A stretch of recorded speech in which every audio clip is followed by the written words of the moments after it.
Hi guys, today's episode, these are the techniques that your realtor should be using to sell your home. So there are a large spectrum of techniques, of course, and tools that any realtor should be using. That's up to them, what they've found success with in the past, what the expectations of their clientele are, and they're gonna package a bundle of platforms and tools and resources that they've found success with, that they're going to use to market your property.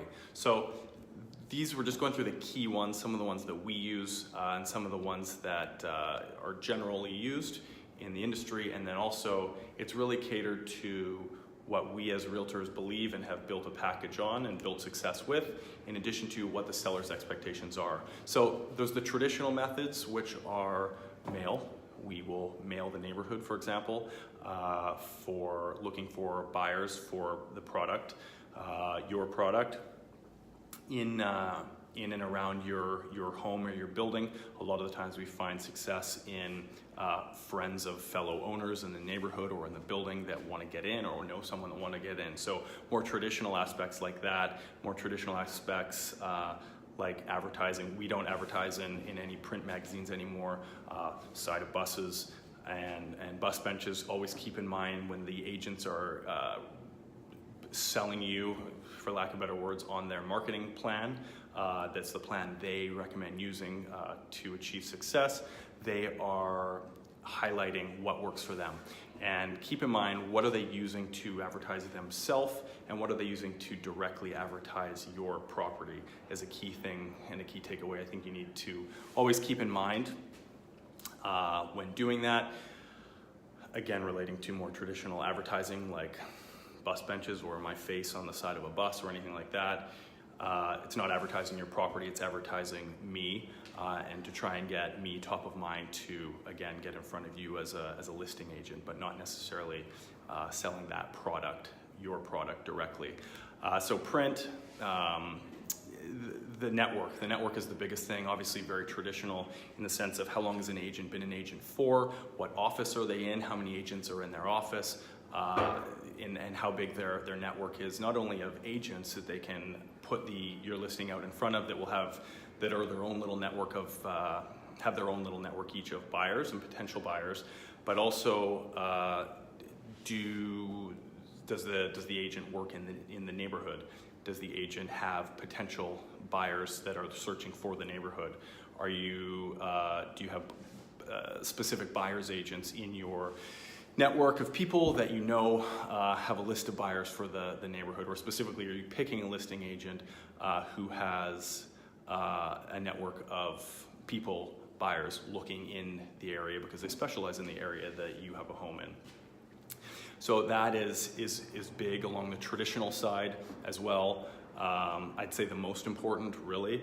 And then on the modern side, you're looking at all the digital aspects of advertising. So everything you see from all the video tours and virtual tours and floor plans and 2D and 3D and all the marketing on all these new platforms, all the social platforms, obviously, specific advertising through larger platforms like Google, who are obviously getting out deeper, not just into a specific platform, but out deeper into the web, based on keyword searches and all this sort of technical stuff that you can speak to your agent about at length.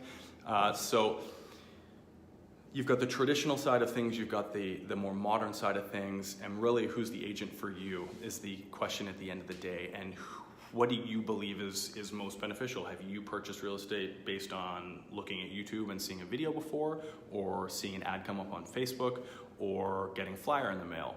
Or do you check the Vancouver Sun every Friday, the back page, wherever it may be, for all the new listings that have come from a specific brokerage? So it really depends on you as the seller, what you believe works, and if your belief is in line with the agent's belief on what they're doing. So you have to obviously believe in what they're doing and charging you for. And secondly, always keep an eye open to the aspects that they're saying. Maybe you're not familiar with all these social media platforms and everything. Ask them what their exposure is like on that. Ask them, have they had success on that. Have you ever sold anything through putting this YouTube video up? Have you ever sold anything through advertising through Facebook? Ask them what their success rate is on all these things, because you need to know what they're doing when they get out there and are charging you for it, and there's no such thing as a stupid question. So there's a long list of traditional methods of advertising, there's a long list of new, more modern methods of advertising, and it's really up to you and that mix. My personal belief is there needs to be a blend still. I don't believe old advertising or traditional advertising is dead. I think it's losing attention, but I don't think it's dead yet. That attention is going to these more modern or contemporary forms of advertising, and you just really need to sit down with your agent and hash out what exactly he or she is doing, and more importantly, why, and where they believe the attention for your specific property is going to come from. That's it for me for now on this topic. If you have any more questions on this, jay@mckinnesmarketing.com, 604-771-4606. Thank you for your attention. Talk to you soon.